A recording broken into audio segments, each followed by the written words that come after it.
Polsce usłyszałem taką radę, żeby nie patrzeć na wszystko, co się dzieje i na to, co mamy do zrobienia w kwestii katastrofy klimatycznej z polskiej perspektywy, bo z Polski gorzej widać.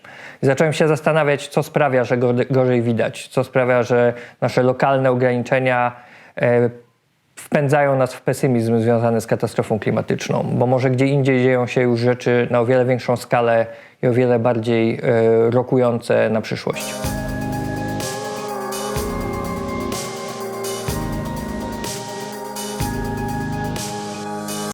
Bardzo ważne jest dobrze zrozumieć, jakie cechy charakterystyczne w naszym regionie, nie mówię tylko o Polsce, ale w ogóle o krajach Europy Centralnej i Wschodniej, jakby warunkują nasze działanie w kierunku klimatycznej zmiany. My od jakiegoś czasu staramy się dobrze przyjrzeć i zobaczyć, pracując dużo lokalnie z instytucjami, z całymi regionami, na czym polega specyfika tematu klimatycznego w tej części Europy, w tej części świata?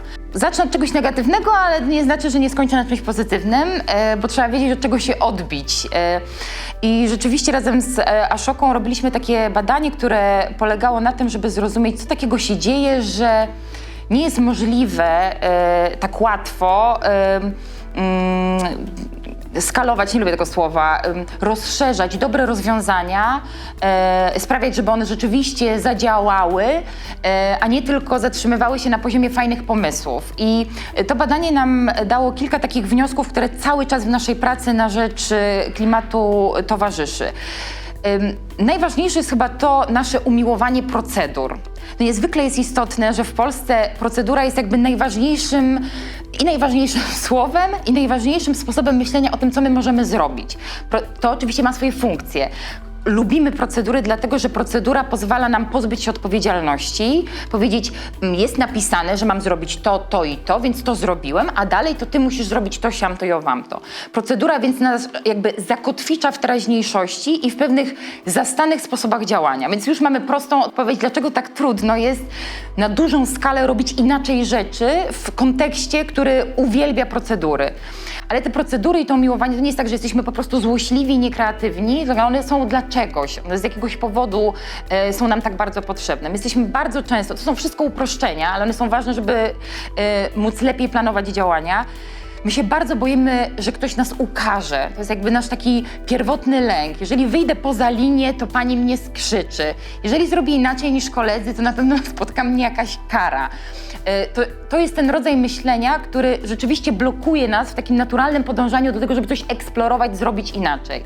Dlatego dla nas jest bardzo ważne, żeby w każdym projekcie, który robimy, stwarzać jakby warunki do tego, żeby ludzi ośmielić, żeby robili rzeczy trochę inaczej. Ale co jest do tego potrzebne? Do tego jest potrzebna drużyna.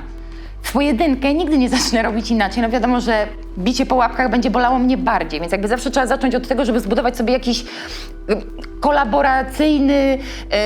kolaboracyjną grupę ludzi, którzy razem ze mną jakby podzielą się tą odpowiedzialnością i tym ryzykiem. Kolejna bardzo ważna rzecz, bo zaczęłam mówić o pozytywach, a jeszcze muszę powiedzieć kilka rzeczy o takich blokadach dla innowacji, jest to, że bardzo jest nam trudno wyobrazić sobie przyszłość. I to jest rzecz, która bardzo nas zaskoczyła w naszej pracy, szczególnie na Śląsku. Chociaż pewnie dla historyków czy dla socjologów nie jest to zaskakujące.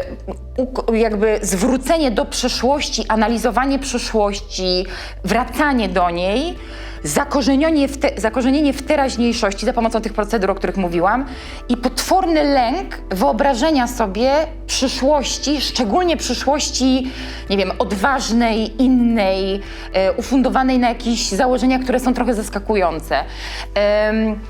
To jest kolejna rzecz, która bardzo utrudnia wspólne siedzenie i myślenie o tym, co jest możliwe i jak mamy do tego dojść. Kolejna rzecz, może mniej taka spektakularna, to takie naturalne dla nas w głowach, bo nie naturalne w ogóle, dzielenie ludzi na pewne sektory. To nas też bardzo uspokaja, że ja po prostu jestem tutaj w swojej bańce, za to jestem odpowiedzialna. To jest też powiązane z tym myśleniem proceduralnym. I chyba taka rzecz, nad którą najłatwiej jest pracować, związana z przeskoczeniem myślenia o swoim własnym interesie. To też jest bardzo istotne. W naszej części Europy ludzie bardzo często mówią: Niemcy, Szwajcarzy, Holendrzy, no oni mogą sobie pozwolić, żeby myśleć o przyszłości, ekologii i klimacie, no ale w naszych warunkach, rozumie pani? I ja muszę się przede wszystkim troszczyć, to jest bardzo ważna blokada, ja muszę się przede wszystkim troszczyć o moje dzieci.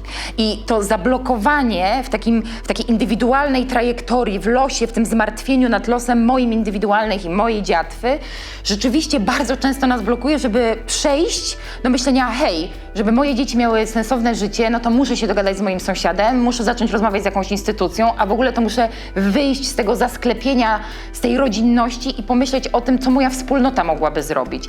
Więc rekapitulując wszystkie wątki, musimy przede wszystkim odważnie nie bać się myśleć o tym, że jest możliwa inna przyszłość. I musimy sobie robić z tego w tym regionie Europy treningi.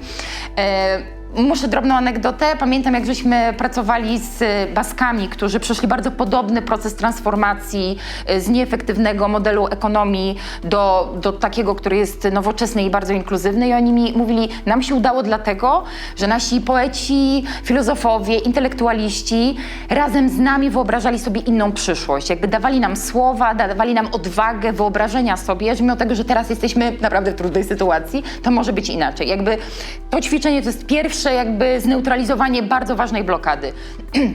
Druga rzecz, nie fiksować się na teraźniejszości, na status quo. Rozumiem, że jesteśmy, to też jest ciekawe, jesteśmy niezadowoleni z tego, tak jak teraz wygląda nasze życie, ale i tak nam się to wydaje lepsze i bezpieczniejsze niż jakakolwiek inna przyszłość, więc jakby stąd te procedury. I kolejna rzecz, wyjście poza myślenie tylko o sobie i jakby swoich najbliższych, bo jakby skupieni tylko na tym, nie jesteśmy w stanie stworzyć czegoś, co jest nam niezbędne do tego, żeby działać na innych zasadach i żeby de facto umożliwić pojawienie się nowych sposobów działania, nowych sposobów myślenia, nowych sposobów jakby radzenia sobie z tym, co jest problematyczne.